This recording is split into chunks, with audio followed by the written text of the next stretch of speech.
All right, good afternoon. Thank you for being here and giving me an opportunity to provide information on the officer-involved shooting that occurred on Saturday, May 8th, 2021. My name is Matt Clark. I'm a commander in the Denver Police Department's Major Crimes Division. I'll give you a brief overview today. This is intended to be a preliminary briefing based upon the information that we've gathered after interviewing witnesses and analyzing evidence from the scene. This investigation is in the early stages at this point. And the officers who responded to this incident have still not been interviewed at this point. So as a result, I may be limited in some of the information I can provide or some of the questions I may be able to answer. On May 8th, 2021, just after 10:50 p.m., the Denver Police Department received a call from a resident in the area of 42nd Avenue and Alcott Street indicating that there was an unknown individual in a secured backyard patio area. The caller provided a thorough description of that individual, and officers were promptly dispatched to the location. 3 Denver police officers arrived at the location approximately 8 minutes after the initial call was made. The officers began examining the back porch area. They were behind, on the other side of a wrought iron fence, which was on the south side of the house. And as they approached, they were suddenly fired upon by the subject who was in the patio area there. A uniformed officer was struck by multiple projectiles that were fired from a shotgun. And in response, another uniformed Denver police officer discharged their weapon in the direction of the subject multiple times. The subject fled the patio and initially avoided capture.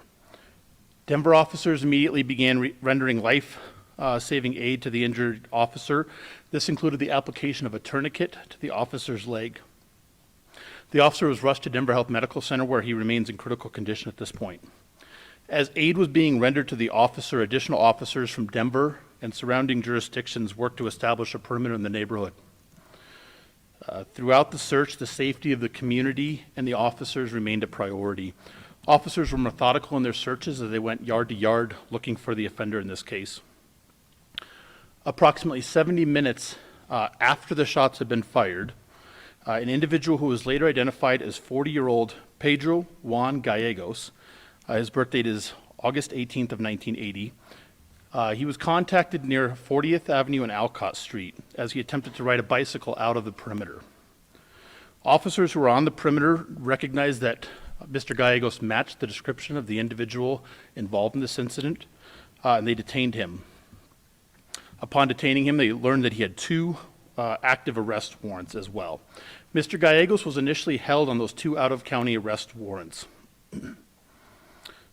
But through the ongoing investigation that was done by the detectives, sufficient probable cause was developed to support an arrest in relation to this case. The detectives obtained a sealed arrest warrant, and Mr. Gallegos is currently being held at the Denver Detention Center on new charges related to this incident. And that includes criminal attempt, first-degree murder, possession of a weapon by a previous offender, and first-degree criminal trespassing. At the scene, investigators recovered a sawed-off shotgun in a nearby bush, and they believe that this is the same weapon that was used to fire upon the Denver officer. In this incident, 1 Denver police officer fired his weapon during the incident. The rounds that were fired by the Denver officer did not strike the subject. Since the involved officer has not been interviewed, I'm not able to provide a number of rounds had been fired at this point. The officer who discharged his weapon was equipped with a body-worn camera, and it did capture video of the incident. The officers who responded to this incident were wearing standard Denver police uniforms and were driving Denver police vehicles. The injured officer is a patrol officer assigned to District 1. He's been with the department for about 4 years at this point. He suffered significant injuries to his legs and pelvis and remains in critical condition at Denver Health Medical Center with his family by his side. At this time, we are not looking for anyone else connected to this incident. The investigation of this critical incident is being investigated by the Denver and Aurora Police Department Homicides Unit, as well as the Denver District Attorney's Office. And the investigation is being monitored by the Office of the Independent Monitor, which is a civilian oversight entity. I would ask anyone with information regarding this incident to contact the Denver Police Department or make an anonymous report through Crime Stoppers. Before I take any questions, I just want to take a moment to thank the paramedics and doctors at Denver Health Medical Center for the phenomenal medical care that they provided and continue to provide to the officer as he recovers. And additionally, a thank you to the law enforcement partners who responded to aid in the perimeter and the investigative tasks following the incident. If there's any questions, I'll attempt to answer, but please bear in mind, we still need to interview the officers, so we will be withholding information. Sir. Why did it take so long to announce that there was somebody seemingly custody for the shooting? I know, I think in the fashion that you guys had, I think it was right after midnight, Sunday morning. You mentioned there were several people detained, but it seems like today you finally heard for sure that this was the person. And then secondly, why haven't you heard, or why haven't you guys spoken with the officers involved? Certainly, thank you for those questions. So first, the investigative process is very thorough in these cases, and we wanted to make sure that we had the correct individual. So we initially had that individual detained following the incident as he attempted to leave the perimeter. He was being held in that time on the 2 active arrest warrants. We then sought an arrest warrant once we developed sufficient probable cause through the investigation. So it wasn't at that moment that he was being arrested on our charges related to shooting at the officer. And that took some time to develop enough information to support that.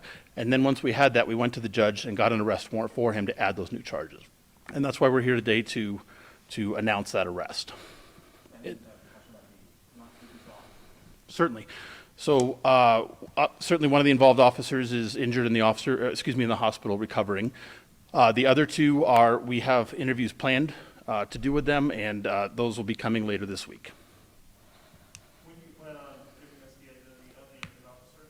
I'll defer to the media relations and the chiefs on that. Can you say anything else about his injuries? Is it critical condition? Critical condition, out of respect for his privacy and medical condition, I can just say that he sustained injuries to his pelvis and legs, and he's in critical condition there.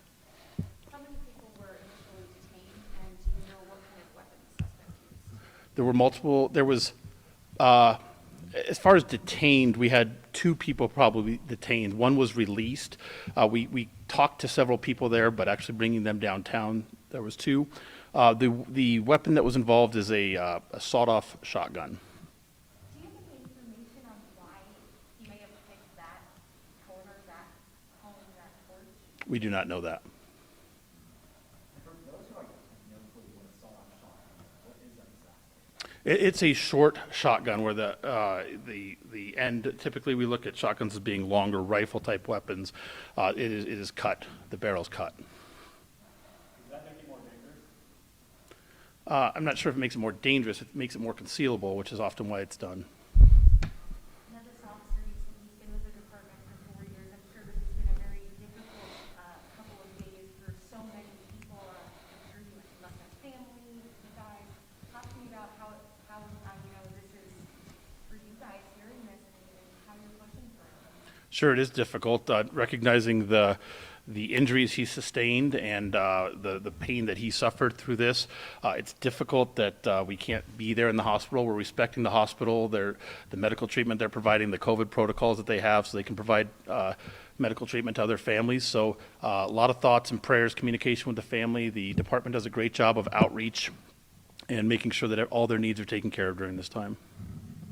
Back to his condition for a second.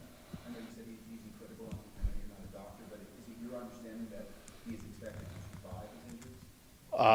I was told the doctors are encouraged with his progress. Did the other officers save his life? I'm not a doctor, but the tourniquet was, I would argue, is absolutely necessary. And given the nature of his injuries and where he was shot, that the tourniquet was critical in saving his life. Similar to a shooting that happened there 6 years ago, same district, with Officer Lopez Jr. Certainly, similar situation there. Are all officers, do all of them carry a tourniquet on their belt? A lot of the patrol officers do carry those tourniquets. Yeah. And they have, beyond tourniquets, they also have trauma kits. They're prepared to respond to these situations. And it's not just in police shooting investigation or incidents. It's also if they respond on a shooting call or a stabbing, they have the tools and the medical equipment to hopefully control that until paramedics can get there and we can get them to a hospital. I know one of the neighbors told us that he found a backpack thrown in his yard with guns in there. Was there any other weapons found in the area or anything else significant? No other weapons were found in the area. There was other pieces of evidence that we've collected as part of this in the flight path between that porch and where we ultimately apprehended Mr. Gallegos, but no other weapons. That weapon was recovered after his arrest? Yes, sir. I'm trying to say that it's thanks to this barricade that you and other agencies put in place immediately after that this suspect was also captured. The officers did a great job of setting up a perimeter and containing him within that perimeter. And once he attempted to leave, they recognized and stopped him. It did exactly what it was supposed to. They recognize him from the general description of the suspect? Correct, sir. Neighbors in that area were, when we stopped by, they were pretty unsettled. Can they arrest these now? Is there any other trouble?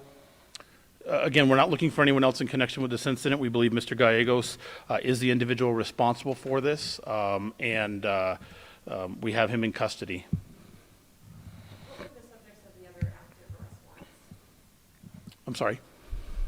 What were the subjects of the other Oh, arrest warrants? related to Mr. Gallegos. So I can't actually speak to those. Those are out-of-county warrants. And why is our Aurora involved? As part of our protocol for critical incident, officer-involved shootings in compliance with the legislation, Aurora is brought in as a co-investigative, a multi-agency investigative team that we use in these police shooting investigations. Do you by any chance know the officer who was hurt personally? I don't know him, sir. Any additional questions? Thank you, guys.